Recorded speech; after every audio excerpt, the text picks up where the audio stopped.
اور میں اپنے آپ کو پاک صاف نہیں کہتا، کیونکہ نفس امارہ انسان کو برائی ہی سکھاتا رہتا ہے، مگر یہ کہ میرا پروردگار رحم فرمائے۔ بے شک میرا پروردگار بخشنے والا ہے، مہربان ہے۔ اور بادشاہ نے حکم دیا کہ اسے میرے پاس لاؤ، میں اسے اپنا مصاحب خاص بناؤں گا۔ پھر جب ان سے گفتگو کی تو کہا کہ آج سے تم ہمارے ہاں صاحب منزلت ہو اور صاحب اعتبار ہو۔ یوسف نے کہا مجھے زرعی پیداوار پر مقرر کر دیجئے، کیونکہ میں حفاظت بھی کر سکتا ہوں اور اس کام سے واقف بھی ہوں۔ اس طرح ہم نے یوسف کو ملک مصر میں جگہ دی اور وہ اس ملک میں جہاں چاہتے تھے رہتے تھے۔ ہم اپنی رحمت جس پر چاہتے ہیں کرتے ہیں اور نیکوکاروں کے اجر کو ضائع نہیں کرتے، اور جو لوگ ایمان لائے اور ڈرتے رہے ان کے لیے آخرت کا اجر بہت بہتر ہے۔ اور یوسف کے بھائی کنعان سے مصر میں غلہ خریدنے کے لیے آئے تو یوسف کے پاس گئے، تو یوسف نے ان کو پہچان لیا اور وہ ان کو نہ پہچان سکے۔ اور جب یوسف نے ان کے لیے ان کا سامان تیار کر دیا تو کہا کہ پھر آنا تو جو باپ کی طرف سے تمہارا ایک اور بھائی ہے اسے بھی میرے پاس لیتے آنا۔ کیا تم نہیں دیکھتے کہ میں ناب بھی پوری پوری دیتا ہوں اور مہمانداری بھی خوب کرتا ہوں؟ اب اگر تم اسے میرے پاس نہ لاؤ گے تو نہ تمہیں میرے ہاں سے غلہ ملے گا اور نہ تم میرے پاس ہی آ سکو گے۔ انہوں نے کہا کہ ہم اس کے بارے میں اس کے والد کو پھسلائیں گے اور ہم یہ کام کر کے رہیں گے۔ اور یوسف نے اپنے خدام سے کہا کہ ان کا سرمایہ یعنی غلے کی قیمت ان کے سامان میں رکھ دو۔ عجب نہیں کہ جب یہ اپنے اہل و عیال میں جائیں تو اسے پہچان لیں، اور عجب نہیں کہ یہ پھر یہاں آئے۔ بس جب وہ اپنے والد کے پاس واپس گئے تو کہنے لگے کہ ابا ہمارے لیے غلے کی بندش کر دی گئی ہے، تو ہمارے ساتھ ہمارے بھائی کو بھیج دیجئے تاکہ ہم پھر غلہ لائیں اور ہم اس کے نگہبان ہیں۔ یعقوب نے کہا کہ میں اس کے بارے میں تمہارا اعتبار نہیں کرتا، مگر ویسا ہی جیسا پہلے اس کے بھائی کے بارے میں کیا تھا، سو اللہ ہی بہتر نگہبان ہے اور وہ سب سے زیادہ رحم کرنے والا ہے۔ اور جب انہوں نے اپنا اسباب کھولا تو دیکھا کہ ان کا سرمایہ واپس کر دیا گیا ہے۔ کہنے لگے ابا ہمیں اور کیا چاہیے؟ دیکھیے یہ ہماری پونجی بھی ہمیں واپس کر دی گئی ہے، اور ہم اپنے اہل و عیال کے لیے پھر غلہ لائیں گے اور اپنے بھائی کی نگہبانی کریں گے، اور ایک بار شتر زیادہ لائیں گے کہ یہ غلہ جو ہم لائے ہیں تھوڑا ہے۔ یعقوب نے کہا کہ جب تک تم اللہ کا عہد نہ دو کہ اس کو میرے پاس صحیح و سالم لے آؤ گے، میں اسے ہرگز تمہارے ساتھ نہیں بھیجنے کا، مگر یہ کہ تم گھیر لیے جاؤ یعنی بے بس ہو جاؤ تو مجبوری ہے۔ پس جب انہوں نے والد کو اپنا قول دیا تو یعقوب نے کہا کہ جو قول و قرار ہم کر رہے ہیں اس کا اللہ ضامن ہے، اور فرمایا کہ اے میرے بیٹو ایک ہی دروازے سے داخل نہ ہونا بلکہ جدا جدا دروازوں سے داخل ہونا، اور میں اللہ کی تقدیر کو تو تم سے روک نہیں سکتا، بے شک حکم اللہ ہی کا ہے، میں اسی پر بھروسہ رکھتا ہوں، اور اہل توکل کو اسی پر بھروسہ رکھنا چاہیے۔ اور جب وہ ان مقامات سے داخل ہوئے جہاں جہاں سے داخل ہونے کے لیے ان کے والد نے ان سے کہا تھا، تو وہ تدبیر اللہ کے حکم کو ذرا بھی ٹال نہیں سکتی تھی۔ ہاں وہ یعقوب کے دل کی خواہش تھی جو انہوں نے پوری کی تھی، اور بے شک وہ صاحب علم تھے، کیونکہ ہم نے ان کو علم سکھایا تھا، لیکن اکثر لوگ نہیں جانتے۔ اور جب وہ لوگ یوسف کے پاس پہنچے تو یوسف نے اپنے حقیقی بھائی کو اپنے پاس جگہ دی اور کہا کہ میں تمہارا بھائی ہوں، تو جو سلوک یہ ہمارے ساتھ کرتے رہے ہیں اس پر افسوس نہ کرنا۔ پھر جب ان کا اسباب تیار کر دیا تو اپنے بھائی کے تھیلے میں آپ خورا رکھ دیا۔ پھر جب وہ آبادی سے باہر نکل گئے تو ایک پکارنے والے نے آواز دی کہ قافلے والو تم تو چور ہو۔ وہ ان کی طرف متوجہ ہو کر کہنے لگے کہ تمہاری کیا چیز کھوئی گئی ہے؟ وہ بولے کہ بادشاہ کا کٹورا کھویا گیا ہے، اور جو شخص اس کو لے کے آئے اس کے لیے ایک بار شتر انعام، اور میں اس کا ضامن ہوں۔ وہ کہنے لگے کہ اللہ کی قسم تم کو معلوم ہے کہ ہم اس ملک میں اس لیے نہیں آئے کہ خرابی کریں اور نہ ہم چوری کیا کرتے ہیں۔ وہ بولے کہ اگر تم جھوٹے نکلے یعنی چوری ثابت ہوئی تو اس کی سزا کیا؟ انہوں نے کہا کہ اس کی سزا یہ کہ جس کے تھیلے میں وہ دستیاب ہو وہی اس کا بدل قرار دیا جائے، ہم ظالموں کو یہی سزا دیا کرتی ہیں۔ پھر یوسف نے اپنے بھائی کے تھیلے سے پہلے ان کے تھیلوں کو دیکھنا شروع کیا، پھر اپنے بھائی کے تھیلے میں سے اس کو نکال لیا۔ اس طرح ہم نے یوسف کے لیے تدبیر کی، ورنہ بادشاہ کے قانون کے مطابق وہ اپنے بھائی کو لے نہیں سکتے تھے مگر یہ کہ اللہ چاہے، ہم جس کے چاہتے ہیں درجے بلند کرتے ہیں، اور ہر علم والے سے بڑھ کر ایک بڑا علم والا ہے۔ برادران یوسف نے کہا کہ اگر اس نے چوری کی ہو تو کچھ عجب نہیں کہ اس کے ایک بھائی نے بھی پہلے چوری کی تھی، مگر یوسف نے اس بات کو اپنے دل میں مخفی رکھا اور ان پر ظاہر نہ ہونے دیا، یعنی زیر لب کہا کہ تم بڑے برے ہو اور جو تم بیان کرتے ہو اللہ اسے خوب جانتا ہے۔ وہ کہنے لگے کہ اے عزیز، اس کے والد بہت بوڑھے ہیں اور اس سے بہت محبت رکھتے ہیں، تو اس کو چھوڑ دیجئے اور اس کی جگہ ہم میں سے کسی کو رکھ لیجئے، ہم دیکھتے ہیں کہ آپ احسان کرنے والے ہیں۔ یوسف نے کہا کہ اللہ پناہ میں رکھے کہ جس شخص کے پاس ہم نے اپنی چیز پائی ہے اس کے سوا کسی اور کو پکڑ لیں، ایسا کریں تو ہم بڑے بے انصاف ہیں۔ آخر جب وہ اس سے نا امید ہو گئے تو الگ ہو کر صلاح کرنے لگے۔ سب سے بڑے نے کہا، کیا تم نہیں جانتے کہ تمہارے والد نے تم سے اللہ کا عہد لیا ہے اور اس سے پہلے بھی تم یوسف کے بارے میں قصور کر چکے ہو؟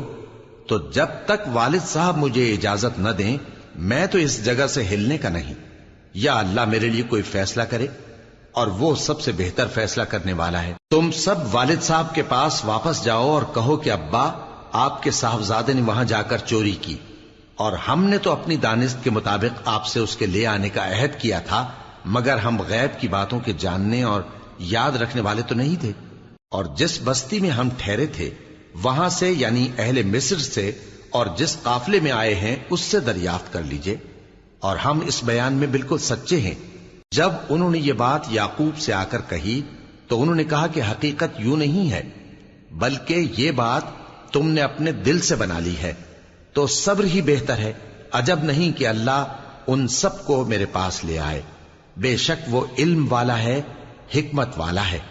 اور ان کے پاس سے چلے گئے اور کہنے لگے کہ ہائے افسوس یوسف پر، ہائے افسوس، اور رنج و الم میں ان کی آنکھیں سفید ہو گئیں اور ان کا دل غم سے بھر رہا تھا۔ بیٹے کہنے لگے کہ واللہ آپ تو یوسف کو اسی طرح یاد ہی کرتے رہیں گے یہاں تک کہ آپ گھل جائیں گے یا جان ہی دے دیں گے۔ انہوں نے کہا کہ میں تو اپنے غم و اندوہ کا اظہار اللہ سے کرتا ہوں، اور اللہ کی طرف سے وہ باتیں جانتا ہوں جو تم نہیں جانتے۔ اے بیٹو، یوں کرو کہ ایک دفعہ پھر جاؤ اور یوسف اور اس کے بھائی کو تلاش کرو، اور اللہ کی رحمت سے نا امید نہ ہونا کہ اللہ کی رحمت سے تو کافر لوگ ہی نا امید ہوا کرتے ہیں۔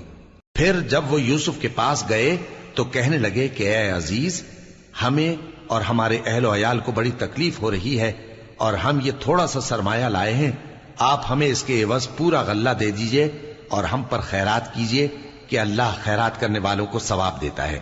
یوسف نے کہا، تمہیں معلوم ہے کہ جب تم نادانی میں پھنسے ہوئے تھے تو تم نے یوسف اور اس کے بھائی کے ساتھ کیا کیا تھا؟ وہ بولے، کیا واقعی تم ہی یوسف ہو؟ انہوں نے کہا، ہاں میں یوسف ہوں، اور بن یامین کی طرف اشارہ کر کے کہنے لگے، یہ میرا بھائی ہے، اللہ نے ہم پر بڑا احسان کیا ہے۔ جو شخص اللہ سے ڈرتا اور صبر کرتا ہے تو اللہ نیکوکاروں کا اجر ضائع نہیں کرتا۔ وہ بولے، اللہ کی قسم، اللہ نے تم کو ہم پر فضیلت بخشی ہے اور بے شک ہم خطاکار تھے۔ یوسف نے کہا کہ آج کے دن تم پر کوئی ملامت نہیں، اللہ تم کو معاف کرے، اور وہ سب سے بڑھ کر رحم کرنے والا ہے۔ یہ میرا کرتا لے جاؤ، پھر اسے والد صاحب کے منہ پر ڈال دینا تو وہ بینا ہو جائیں گے، اور اپنے تمام اہل و عیال کو میرے پاس لے آؤ۔ اور جب قافلہ مصر سے روانہ ہوا تو ان کے والد کہنے لگے کہ اگر مجھ کو یہ نہ کہو کہ بوڑھا بہک گیا ہے تو مجھے تو یوسف کی بو آ رہی ہے۔ وہ بولے کہ واللہ آپ اسی قدیم غلطی میں مبتلا ہیں۔ مگر جب خوشخبری دینے والا آپ پہنچا تو اس نے کرتا ان کے منہ پر ڈال دیا، سو وہ بینا ہو گئے، اور بیٹوں سے کہنے لگے، کیا میں نے تم سے نہیں کہا تھا کہ میں اللہ کی طرف سے وہ باتیں جانتا ہوں جو تم نہیں جانتے؟ بیٹوں نے کہا کہ ابا، ہمارے لیے ہمارے گناہ کی مغفرت مانگیے، بے شک ہم خطاکار تھے۔ فرمایا، میں اپنے پروردگار سے تمہارے لیے بخشش مانگوں گا، بے شک وہ بخشنے والا ہے، مہربان ہے۔ پھر جب یہ سب لوگ یوسف کے پاس پہنچے تو انہوں نے اپنے والدین کو اپنے پاس جگہ دی اور کہا، مصر میں داخل ہو جائیے، اللہ نے چاہا تو امن و امان سے رہیے گا۔ اور اپنے والدین کو تخت پر بٹھایا اور سب ان کے آگے سجدے میں گر پڑے۔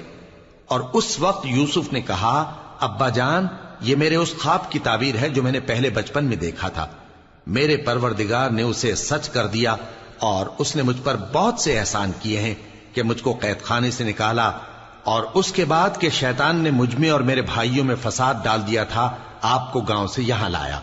بے شک میرا پروردگار جو چاہتا ہے تدبیر سے کرتا ہے، وہ علم والا ہے، حکمت والا ہے۔ جب یہ سب باتیں ہو لیں تو یوسف نے اللہ سے دعا کی کہ اے میرے پروردگار، تو نے مجھ کو حکومت سے نوازا اور خوابوں کی تعبیر کا علم بخشا۔ اے آسمانوں اور زمین کے پیدا کرنے والے، تو ہی دنیا اور آخرت میں میرا کارساز ہے۔ تو مجھے دنیا سے اپنی اطاعت کی حالت میں اٹھائیو اور آخرت میں اپنے نیک بندوں میں داخل کیجو۔ اے پیغمبر، یہ اخبار غیب میں سے ہیں جو ہم تمہاری طرف بھیجتے ہیں۔ اور جب برادران یوسف نے اپنی بات پر اتفاق کیا تھا اور وہ فریب کر رہے تھے تو تم ان کے پاس تو نہ تھے، اور بہت سے آدمی گو تم کتنی خواہش کرو ایمان لانے والے نہیں ہیں، اور تم ان سے اس خیر خواہی کا کچھ صلہ بھی تو نہیں مانگتے۔ یہ قرآن اور کچھ نہیں تمام جہانوں کے لیے نصیحت ہے، اور آسمان و زمین میں بہت سی نشانیاں ہیں جن پر سے یہ گزرتے ہیں اور ان کو نظر انداز کر دیتے ہیں، اور یہ اکثر اللہ پر ایمان نہیں رکھتے مگر اس کے ساتھ شرک بھی کرتے ہیں۔ تو کیا یہ اس بات سے بے خوف ہیں کہ ان پر اللہ کا عذاب نازل ہو کر ان کو ڈھانپ لے، یا ان پر ناگہاں قیامت آ جائے اور انہیں خبر بھی نہ ہو؟ کہہ دو میرا رستہ تو یہ ہے، میں اللہ کی طرف بلاتا ہوں سمجھ بوجھ کر، میں بھی لوگوں کو اللہ کی طرف بلاتا ہوں اور میرے پیراؤ بھی، اور اللہ پاک ہے اور میں شرک کرنے والوں میں سے نہیں ہوں۔ اور ہم نے تم سے پہلے بستیوں کے رہنے والوں میں سے مرد ہی بھیجے تھے جن کی طرف ہم وہی بھیجتے تھے۔ کیا ان لوگوں نے ملک میں سیر و سیاحت نہیں کی کہ دیکھ لیتے کہ جو لوگ ان سے پہلے تھے ان کا انجام کیا ہوا؟ اور متقیوں کے لیے آخرت کا گھر بہت اچھا ہے، کیا تم سمجھتے نہیں؟ یہاں تک کہ جب پیغمبر نا امید ہو گئے اور انہوں نے خیال کیا کہ اپنی نصرت کے بارے میں جو بات انہوں نے کہی تھی اس میں وہ سچے نہ نکلے، تو ان کے پاس ہماری مدد آ پہنچی، پھر جسے ہم نے چاہا بچا دیا، اور ہمارا عذاب اتر کر گناہگار لوگوں سے پھیرا نہیں کرتا۔ ان کے قصے میں عقل مندوں کے لیے عبرت ہے۔ یہ قرآن ایسی بات نہیں ہے جو اپنے دل سے بنائی گئی ہو، بلکہ جو کتابیں اس سے پہلے نازل ہوئی ہیں ان کی تصدیق کرنے والا ہے، اور ہر چیز کی تفصیل کرنے والا، اور مومنوں کے لیے ہدایت اور رحمت ہے۔ شروع اللہ کا نام لے کر جو بڑا مہربان نہایت رحم والا ہے۔ الف لام میم را۔ اے نبی، یہ کتاب الہی کی آیتیں ہیں، اور جو کچھ تمہارے پروردگار کی طرف سے تم پر نازل ہوا ہے حق ہے، لیکن اکثر لوگ ایمان نہیں لاتے۔ اللہ وہی تو ہے جس نے ستونوں کے بغیر آسمان جیسا کہ تم دیکھتے ہو اتنے اونچے بنائے، پھر عرش پر جلوہ افروز ہوا اور سورج اور چاند کو کام میں لگا دیا، ہر ایک میعاد معین تک گردش کر رہا ہے۔ وہی دنیا کے کاموں کا انتظام کرتا ہے، اس طرح وہ اپنی آیتیں کھول کھول کر بیان کرتا ہے کہ تم اپنے پروردگار کے روبرو جانے کا یقین کرو۔ اور وہی ہے جس نے زمین کو پھیلایا اور اس میں پہاڑ اور دریا پیدا کیے اور ہر طرح کے میووں کی دو دو قسمیں بنائیں۔ وہی رات کو دن کا لباس پہناتا ہے، غور کرنے والوں کے لیے اس میں بہت سی نشانیاں ہیں۔ اور زمین میں کئی طرح کے قطعات ہیں ایک دوسرے سے ملے ہوئے، اور انگور کے باغ اور کھیتی اور کھجور کے درخت، بعض کی بہت سی شاخیں ہیں اور بعض کی اتنی نہیں ہوتی، باوجود کہ پانی سب کو ایک ہی ملتا ہے۔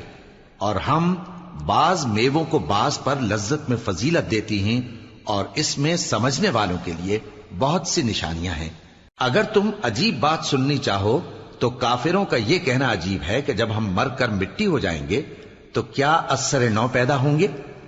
یہی لوگ ہیں جو اپنے پروردگار سے منکر ہوئے ہیں، اور یہی ہیں جن کی گردنوں میں طوق ہوں گے، اور یہی اہل دوزخ ہیں کہ ہمیشہ اس میں جلتے رہیں گے۔ اور یہ لوگ بھلائی سے پہلے تم سے برائی جلدی سے مانگتے ہیں، یعنی طالب عذاب ہیں، حالانکہ ان سے پہلے عذاب واقع ہو چکے ہیں۔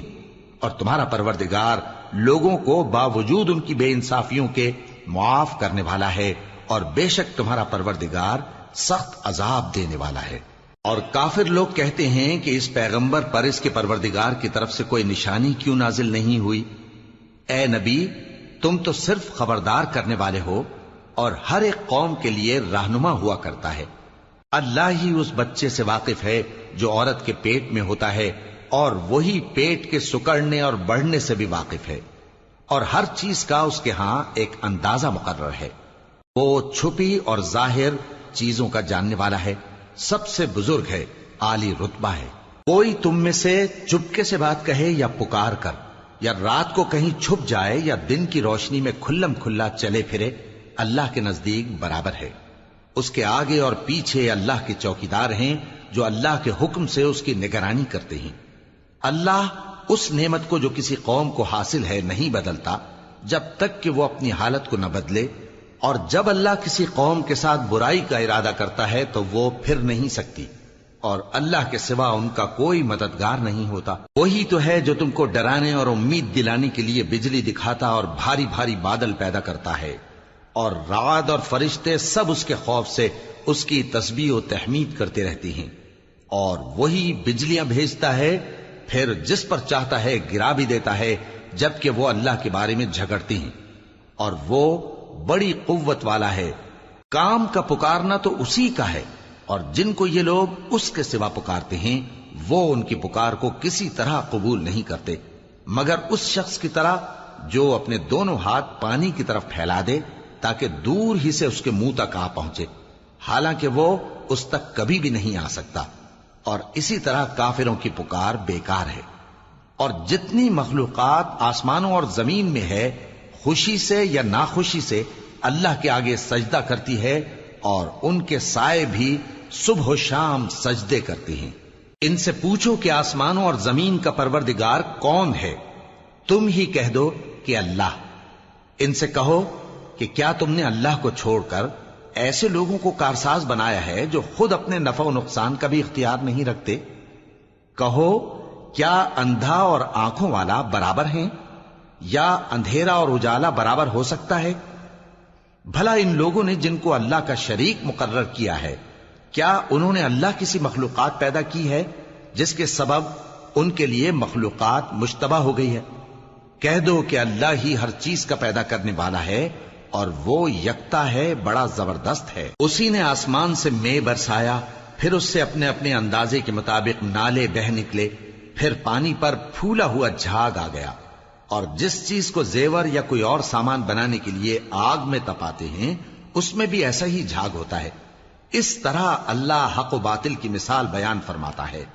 سو جھاگ تو سوکھ کر زائل ہو جاتا ہے، اور پانی جو لوگوں کو فائدہ پہنچاتا ہے وہ زمین میں ٹھہرا رہتا ہے۔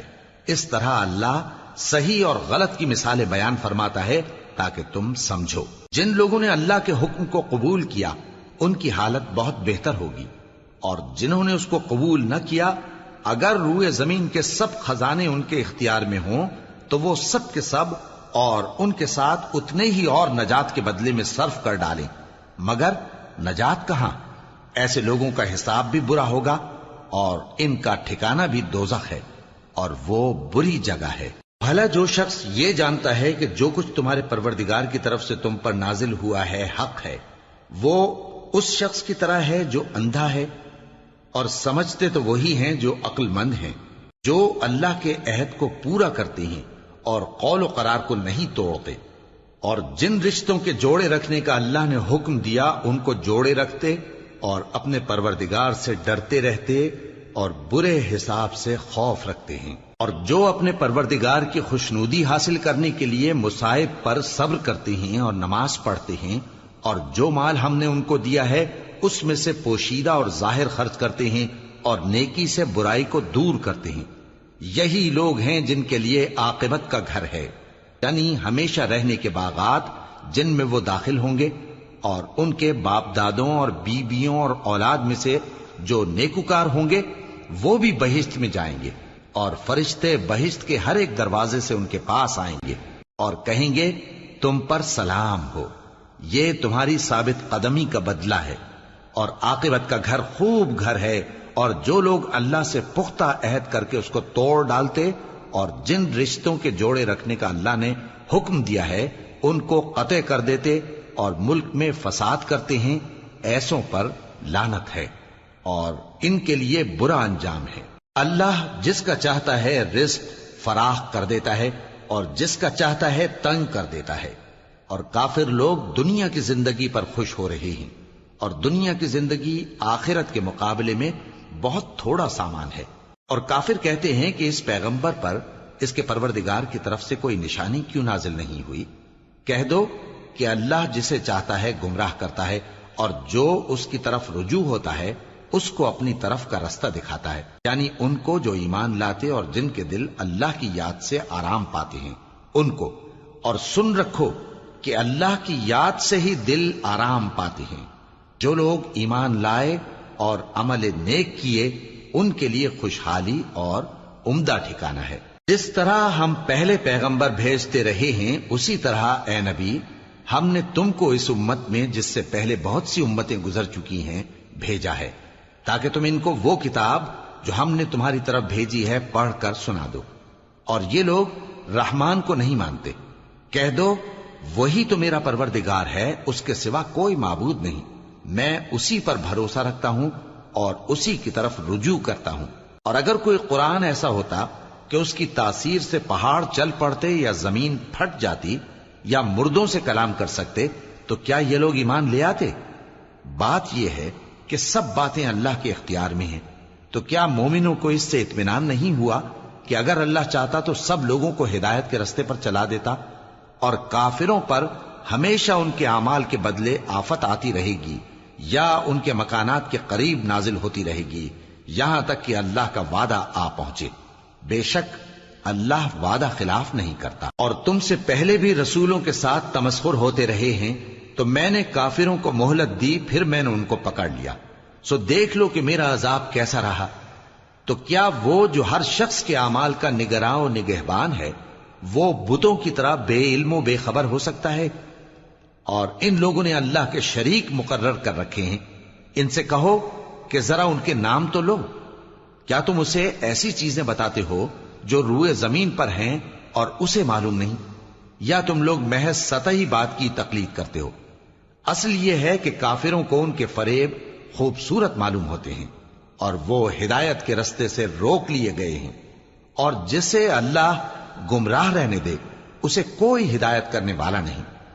ان کو دنیا کی زندگی میں بھی عذاب ہے اور آخرت کا عذاب تو بہت ہی سخت ہے، اور ان کو اللہ کے عذاب سے کوئی بھی بچانے والا نہیں۔ جس جنت کا پرہیزگاروں سے وعدہ کیا گیا ہے اس کی شان یہ ہے کہ اس کے نیچے نہریں بہ رہی ہیں، اس کے پھل ہمیشہ باقی رہنے والے ہیں اور اس کے سائے بھی۔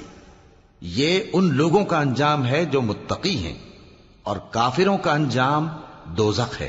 اور جن لوگوں کو ہم نے کتاب دی ہے وہ اس کتاب سے جو تم پر نازل ہوئی ہے خوش ہوتی ہیں، اور بعض فرقے اس کی بعض باتیں نہیں بھی مانتے۔ کہہ دو کہ مجھ کو یہی حکم ہوا ہے کہ اللہ ہی کی عبادت کروں اور اس کے ساتھ کسی کو شریک نہ بناؤں، میں اسی کی طرف بلاتا ہوں اور اسی کی طرف مجھے لوٹنا ہے۔ اور اسی طرح ہم نے اس قرآن کو عربی زبان کا فرمان بنا کر نازل کیا ہے، اور اگر تم علم آ جانے کے بعد ان لوگوں کی خواہشوں کے پیچھے چلو گے تو اللہ کے سامنے کوئی نہ تمہارا مددگار ہوگا اور نہ کوئی بچانے والا۔ اور اے نبی ہم نے تم سے پہلے بھی پیغمبر بھیجے تھے اور ان کو بیویاں اور اولاد بھی دی تھیں، اور کسی پیغمبر کے اختیار کی بات نہ تھی کہ اللہ کے حکم کے بغیر کوئی نشانی لے آتا۔ ہر حکم قضا کتاب میں لکھا ہوا ہے۔ اللہ جس چیز کو چاہتا ہے مٹا دیتا ہے اور جس کو چاہتا ہے باقی رکھتا ہے، اور اسی کے پاس اصل کتاب ہے۔ اور اگر ہم کوئی عذاب جس کا ان لوگوں سے وعدہ کرتے ہیں تمہیں دکھائیں، یعنی تمہارے روبرو ان پر نازل کریں، یا تمہاری مدت حیات پوری کر دیں، یعنی تمہارے انتقال کے بعد عذاب بھیجیں، تو تمہارا کام ہمارے احکام کا پہنچا دینا ہے اور ہمارا کام حساب لینا ہے۔ کیا انہوں نے نہیں دیکھا کہ ہم زمین کو اس کے کناروں سے گھٹاتے چلے آ رہے ہیں؟ اور اللہ جیسا چاہتا ہے حکم کرتا ہے، کوئی اس کے حکم کا رد کرنے والا نہیں، اور وہ جلد حساب لینے والا ہے۔ جو لوگ ان سے پہلے تھے وہ بھی بہتیری تدبیریں کرتے رہے ہیں، سو تدبیر تو سب اللہ ہی کی ہوتی ہے۔ ہر شخص جو کچھ کر رہا ہے اللہ اسے جانتا ہے، اور کافر جلد معلوم کر لیں گے کہ آخرت میں اچھا انجام کس کے لیے ہوتا ہے۔ اور کافر لوگ کہتے ہیں کہ تم پیغمبر نہیں ہو۔ کہہ دو کہ میرے اور تمہارے درمیان اللہ اور وہ شخص جس کے پاس کتاب آسمانی کا علم ہے بطور گواہ کافی ہے۔ شروع اللہ کا نام لے کر جو بڑا مہربان نہایت رحم والا ہے۔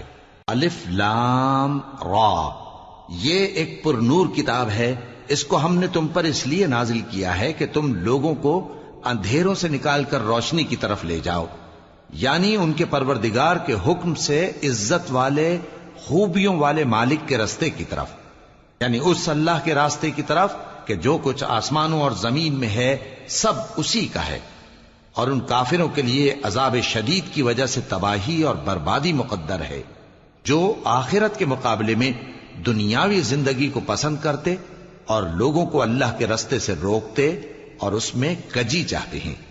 یہ لوگ بڑے دور کی گمراہی میں ہیں، اور ہم نے کوئی پیغمبر نہیں بھیجا مگر وہ اپنی قوم کی زبان بولتا تھا تاکہ انہیں احکام الہی کھول کھول کر بتا دے۔ پھر اللہ جسے چاہتا ہے گمراہ رہنے دیتا ہے اور جسے چاہتا ہے ہدایت دیتا ہے، اور وہ غالب ہے، حکمت والا ہے۔ اور ہم نے موسیٰ کو اپنی نشانیاں دے کر بھیجا کہ اپنی قوم کو تاریکیوں سے نکال کر روشنی میں لے جاؤ اور ان کو اللہ کے دن یاد دلاؤ، اور اس میں ان لوگوں کے لیے جو صابر و شاکر ہیں نشانیاں ہیں۔ اور جب موسیٰ نے اپنی قوم سے کہا کہ اللہ نے جو تم پر مہربانیاں کی ہیں ان کو یاد کرو، جبکہ اس نے تم کو فرعون کی قوم سے رہائی بخشی، وہ لوگ تمہیں برے برے عذاب دیتے تھے اور تمہارے بیٹوں کو مار ڈالتے تھے اور تمہاری لڑکیوں کو زندہ رہنے دیتے تھے، اور اس میں تمہارے پروردگار کی طرف سے بڑی آزمائش تھی۔ اور جب تمہارے پروردگار نے تم کو آگاہ کیا کہ اگر شکر کرو گے تو میں تمہیں زیادہ دوں گا، اور اگر ناشکری کرو گے تو یاد رکھو کہ میرا عذاب بھی سخت ہے۔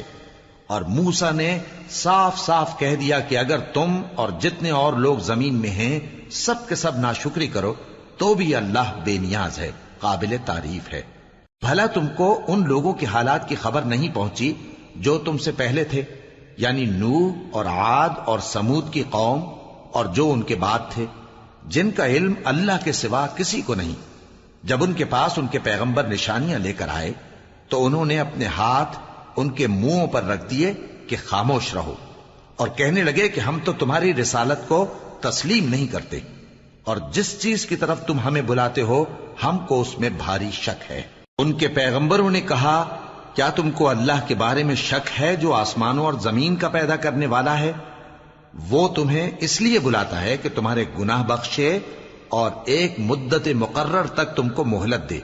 وہ بولے کہ تم تو ہمارے ہی جیسے آدمی ہو، تمہارا یہ منشا ہے کہ جن چیزوں کو ہمارے بڑے پوجتے رہے ہیں ان کے پوجنے سے تم ہمیں روک دو، تو اچھا کوئی کھلی دلیل لاؤ، یعنی معجزہ دکھاؤ۔ پیغمبروں نے ان سے کہا کہ ہاں ہم تمہارے ہی جیسے آدمی ہیں، لیکن اللہ اپنے بندوں میں سے جس پر چاہتا ہے نبوت کا احسان کرتا ہے، اور ہمارے اختیار کی بات نہیں کہ ہم اللہ کے حکم کے بغیر تم کو تمہاری فرمائش کے مطابق معجزہ دکھائیں، اور اللہ ہی پر مومنوں کو تو بھروسہ رکھنا چاہیے۔ اور ہم کیوں اللہ پر بھروسہ نہ رکھیں حالانکہ اس نے ہم کو ہمارے دین کے سیدھے رستے بتائے ہیں، اور جو تکلیفیں تم ہم کو دیتے ہو اس پر ہم صبر کریں گے، اور اہل توکل کو تو اللہ ہی پر بھروسہ رکھنا چاہیے۔ اور جو کافر تھے انہوں نے اپنے پیغمبروں سے کہا کہ یا تو ہم تم کو اپنے ملک سے باہر نکال دیں گے یا تم ہمارے مذہب میں واپس آ جاؤ۔ پس ان کے پروردگار نے ان کی طرف وحی بھیجی کہ ہم ظالموں کو ہلاک کر دیں گے اور ان کے بعد تم کو اس زمین میں آباد کر دیں گے۔ یہ اس شخص کے لیے ہے جو قیامت کے روز میرے سامنے کھڑے ہونے سے ڈرے اور میرے عذاب سے خوف کرے۔ اور پیغمبروں نے اللہ سے فتح چاہی اور ہر سرکش ضدی نامراد رہ گیا۔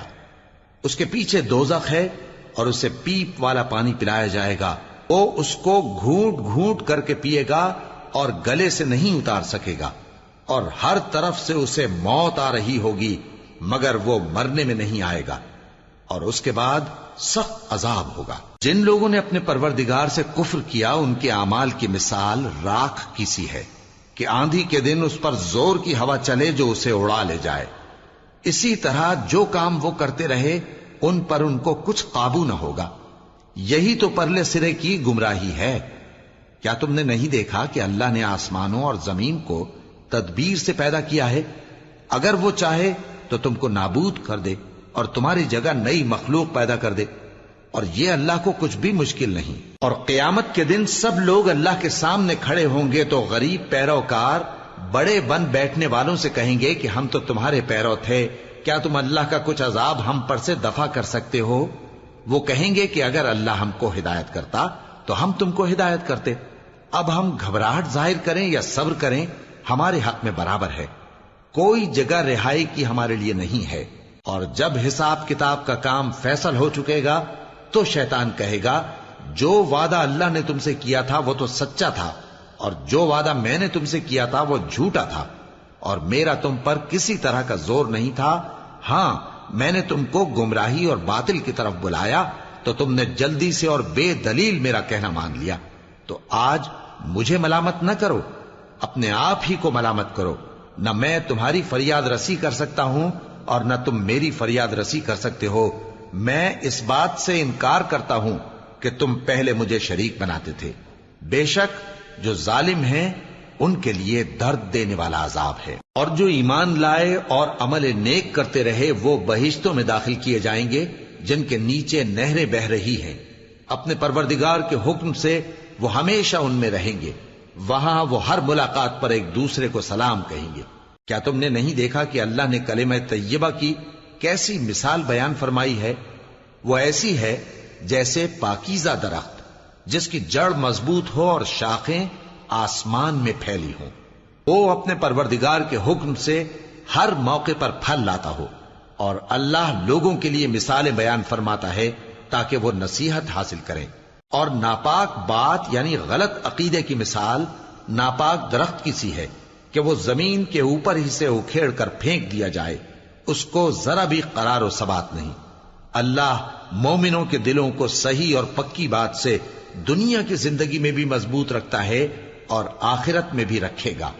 اور اللہ بے انصافوں کو گمراہ کر دیتا ہے، اور اللہ جو چاہتا ہے کرتا ہے۔ کیا تم نے ان لوگوں کو نہیں دیکھا جنہوں نے اللہ کے احسان کو ناشکری سے بدل دیا اور اپنی قوم کو تباہی کے گھر میں لا اتارا، یعنی دوزخ میں، کہ سب ناشکرے اس میں داخل ہوں گے اور وہ برا ٹھکانہ ہے۔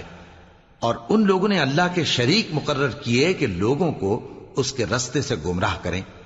کہہ دو کہ چند روز فائدے اٹھا لو، آخر کار تم کو دوزخ کی طرف لوٹ کر جانا ہے۔ اے پیغمبر، میرے مومن بندوں سے کہہ دو کہ نماز پڑھا کریں، اور اس دن کے آنے سے پیشتر جس میں نہ اعمال کا سودا ہوگا اور نہ دوستی کام آئے گی، ہمارے دیے ہوئے مال میں سے پوشیدہ اور علانیہ خرچ کرتے رہیں۔ اللہ ہی تو ہے جس نے آسمانوں اور زمین کو پیدا کیا اور آسمان سے مے برسایا، پھر اس سے تمہارے کھانے کے لیے پھل پیدا کیے اور کشتیوں اور جہازوں کو تمہارے زیر فرمان کیا تاکہ وہ سمندر میں اس کے حکم سے چلیں، اور نہروں کو بھی تمہارے زیر فرمان کیا، اور سورج اور چاند کو تمہارے لیے کام میں لگا دیا کہ دونوں دن رات ایک ڈگر پر چل رہے ہیں، اور رات اور دن کو بھی تمہاری خاطر کام میں لگا دیا، اور جو کچھ تم نے مانگا سب میں سے تم کو عنایت کیا۔ اور اگر اللہ کے احسان گننے لگو تو شمار نہ کر سکو، مگر لوگ نعمتوں کا شکر نہیں کرتے۔ کچھ شک نہیں کہ انسان بڑا بے انصاف ہے، ناشکرا ہے۔ اور جب ابراہیم نے دعا کی کہ اے میرے پروردگار، اس شہر کو لوگوں کے لیے امن کی جگہ بنا دے، اور مجھے اور میری اولاد کو اس بات سے کہ بتوں کی پرستش کرنے لگیں بچائے رکھیو۔ اے پروردگار، انہوں نے بہت سے لوگوں کو گمراہ کیا ہے، سو جس شخص نے میرا کہا مانا وہ میرا ہے، اور جس نے میری نافرمانی کی تو تو بخشنے والا ہے، مہربان ہے۔ اے پروردگار، میں نے اپنی اولاد ایک وادی میں جہاں کھیتی نہیں، تیرے عزت و ادب والے گھر کے پاس لا بسائی ہے۔ اے پروردگار، تاکہ یہ نماز پڑھیں، سو تو لوگوں کے دلوں کو ایسا کر دے کہ ان کی طرف جھکے رہیں، اور ان کو میووں سے روزی دیتے رہنا تاکہ تیرا شکر کریں۔ اے پروردگار، جو بات ہم چھپاتے اور جو ظاہر کرتے ہیں تو سب جانتا ہے، اور اللہ سے کوئی چیز مخفی نہیں، نہ زمین میں نہ آسمان میں۔ اللہ کا شکر ہے جس نے مجھ کو بڑی عمر میں اسماعیل اور اسحاق بخشے، بے شک میرا پروردگار دعا سننے والا ہے۔ اے پروردگار، مجھ کو ایسی توفیق عنایت کر کہ نماز پڑھتا رہوں، اور میری اولاد کو بھی یہ توفیق بخش۔ اے پروردگار، میری دعا قبول فرما۔ اے پروردگار، حساب کتاب کے دن میری اور میرے ماں باپ کی اور مومنوں کی مغفرت کیجو۔ اور مومنوں، یہ نہ سمجھنا کہ یہ ظالم جو کام کر رہے ہیں اللہ ان سے بے خبر ہے۔ وہ ان کو اس دن تک مہلت دے رہا ہے جبکہ دہشت کے سبب آنکھیں پھٹی کی پھٹی رہ جائیں گی اور لوگ سر اٹھائے ہوئے میدان قیامت کی طرف دوڑ رہے ہوں گے۔ ان کی نگاہیں خود اپنی طرف لوٹ نہ سکیں گی اور ان کے دل مارے خوف کے ہوا ہو رہے ہوں گے۔ اور لوگوں کو اس دن سے آگاہ کر دو جب ان پر عذاب آ جائے گا۔